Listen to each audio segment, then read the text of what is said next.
आपल्या आजारी थोडी आहे, असं मुद्दामच रडते, रडते रडते सवय लागते, रडू द्या, तुम्ही चुपचाप दरवाजा लावून झोपून जायचं.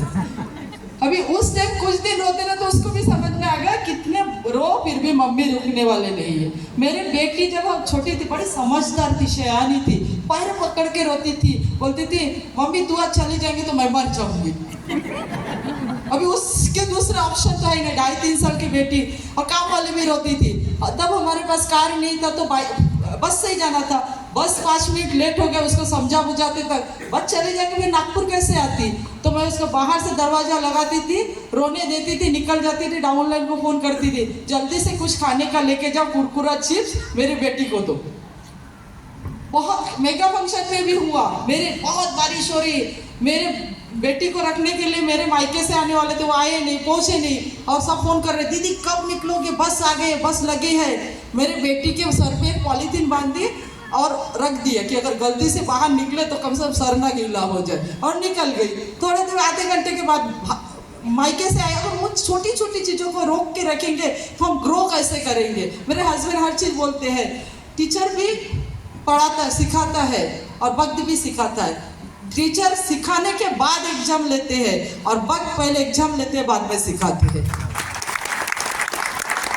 फ्रेंड्स, ऐसे करके बिजनेस को बिल्ड किए. आज देखिए कहीं पे घूमने तो नहीं गए थे, लेकिन पहली बार जब प्लैटिनम बने, आपको फील बताती हूँ, एक प्लेन का टिकट हमारे हाथ में, भारत की राजधानी दिल्ली. अरे हम तो नागपुर भी बड़ी मुश्किल से एमबी के बदौलत देखे थे, और भारत की राजधानी, और प्लेन में पहली बार डोमेस्टिक में खाना दिया था, 5 स्टार होटल में वार्म वेलकम.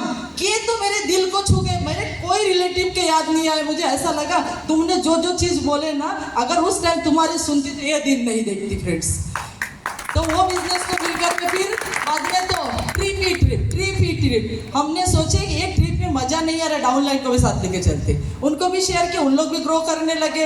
अभी आपको बताओ, मेरे हस्बैंड से आपको हर वक्त काम करते करते ऐसे लगता है ना ज़्यादा हो रहा, सिक्योरिटी का कुछ नहीं है, बोलने के लिए होता है. मुझे भी कभी कभी लगता था कि ये बोलने के लिए होता है, काम नहीं करो तो बिजनेस पिन ड्रॉप करता है, तो क्या सिक्योरिटी है. तो मैंने इनको पूछी क्या सिक्योरिटी है, 1 महीना काम नहीं करो तो पिन नीचे जाते हैं. तो बोलते हैं करते रहो, सिक्योरिटी आएगा. तो एक बार हम लोग कलकत्ता गए थे, हम रिटर्न आ रहे थे, तब इनको चिकन पॉक्स हुआ था. और वो चिकन पॉक्स में हम लोग अपलाइन बोले टिकट कैंसिल करा दो, रुकना है. इनका ठीक हो गया, बेटी को हुआ, बेटी का ठीक हुआ, मुझे हुआ. ऐसे करके 3 महीने रुक के आए थे, और 3 महीने में अपना बिजनेस ग्रो कर गए. तो फ्रेंड, उस दिन लगा कि मैंने बोली थी करके चिकन पॉक्स हुआ. अगर नहीं बोलती तो ये सीख मुझे नहीं मिलती. कभी कभी ऐसे गलत सोचो मत, क्योंकि उसके लिए और सीखने के लिए दूसरा कुछ होता है. और उसके बाद जब पैंडेमिक सिचुएशन आया, हम जहाँ जिस कॉलोनी में रहते सब लोग जॉब करते, हम ही एक मात्र है वहाँ पे, एक ही मर्द है जो घर पे 12 बजे तक रोज घर पे रहते हैं उस कॉलोनी में. तो वो उस टाइम जैसे लॉकडाउन शुरू हुआ, सब लोग हताश, अब इनका क्या होगा, बड़े बड़े बातें खत्म, ब्रांडेड कपड़े खत्म. लेकिन एमबी वाले तीसरे दिन से जूम शुरू हो गया था. हमें एक्साइटमेंट बने, आप लाइन बोले कहीं मत जाओ. एमबी वाले ने कस्टमर घर में भी प्रोडक्ट देने के लिए मना की, वो खुद ही पहुंचाने लगे. तो सोचिए, इस कंपनी से बिलोंग करते, जिस कंपनी हमने ब्लड रिलेशन से ज्यादा हमारे केयर करते, और हर एक प्रोडक्ट में केयर जोड़ती है, home care, personal care, health care, beauty care, सब में केयर है. तो इसमें डर क्या बात है. मेरी एक अपलाइन, पहले जिस दिन मैं मोटिवेट हुई थी, मेरा अपलाइन आया था, बोले आपका बेटा अगर पढ़ के फर्स्ट होता तो क्या आप सर झुका के चलते हो. बोले नहीं. तो बोले आपका प्रोडक्ट नंबर 1, कोई कॉम्पिटिटर ब्रांड है, international brand, all class product. तो प्यार से दूसरों को बोल नहीं पाते. हाँ बोल सकती हूँ, ये तो मैं कर ही सकती हूँ. अच्छी प्रोडक्ट बोलना है, अगर नहीं ले तो उनकी पॉकेट परमिट नहीं करती, मेरी क्या प्रॉब्लम है. फ्रेंड्स, मेरे हस्बैंड का कैसा था, मैं कभी कभी शुरू में सोचती थी इतना महंगा है, 1-2 पॉकेट दूसरा भी यूज कर लेते, क्या लोगों को दिखता है. अपने कपड़े कम से कम ओढ़ने की तो धो लेती हूँ. मेरे हस्बैंड बोलते थे तुमको सावधान पसंद है, नहीं ना, तो बोले नहीं कर सकते.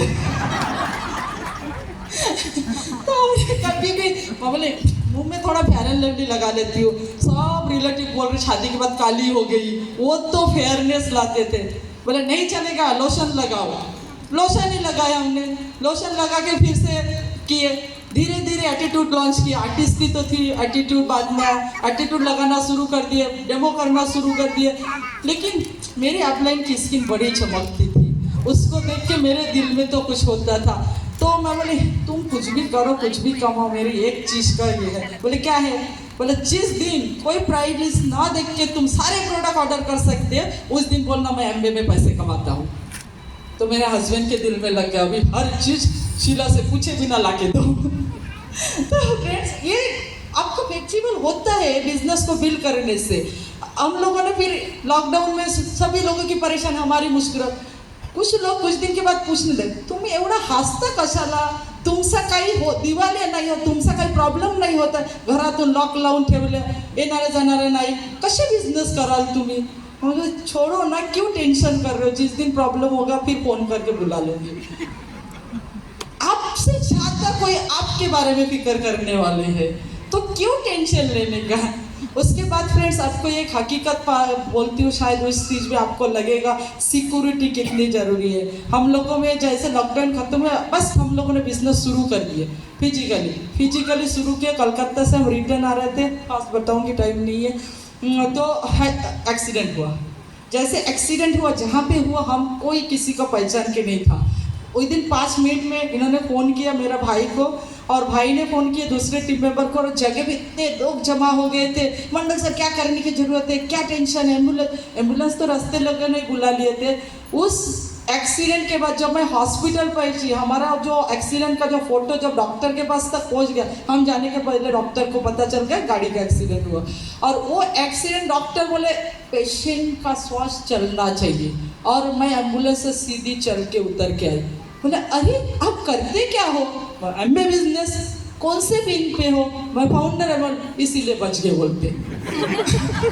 तो मुझे अजीब लगा, ये क्या है?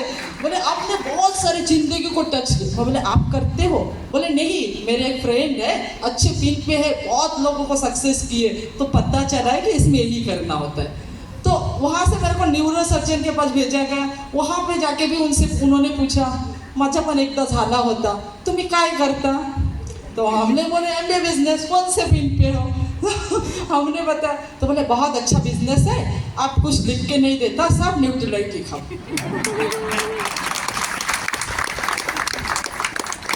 और उसने 3 महीना बेड रेस्ट पे थी।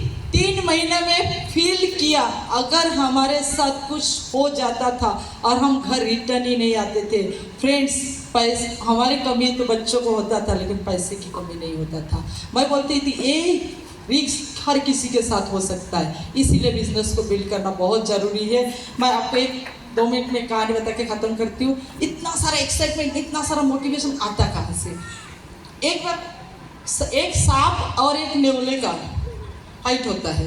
तो सांप बड़ा विशाली, बड़ा बहुत लंबा, बहुत भारी। तो वो नेवले हमेशा फाइट में दौड़ जाता, थक जाता, फिर एक झाड़ के पास जाता, ऐसे ऐसे करता, फिर दौड़ के आते हैं, फिर फाइट होता है, फिर वो जब थके से ऐसे लगता, फिर एक झाड़ के पास जाता, फिर ऐसे ऐसे करके आता। आखिर में वो नेवले छोटा सा प्राणी होने के बाद भी जीत जाता। फिर उनसे पूछा गया कि इतने बड़े विशाल प्राणी के जीव के साथ आपने जीता कैसे ये जंग? बोले जब भी मैं वो झाड़ के पास जाता था तो एनर्जी वो झाड़ से लेके आता था। फ्रेंड्स, हम भी वैसे छोटा सा है, लेकिन जब भी डिमोटिवेट होते हैं, ऑफलाइन से कॉल करके हमें वो एनर्जी मिलते हैं। हम हर फूल, हर मिट्टी, हर खड़े हो जाते हैं और फिर से एनर्जी के साथ बिजनेस को बिल्ड करते। ये जंग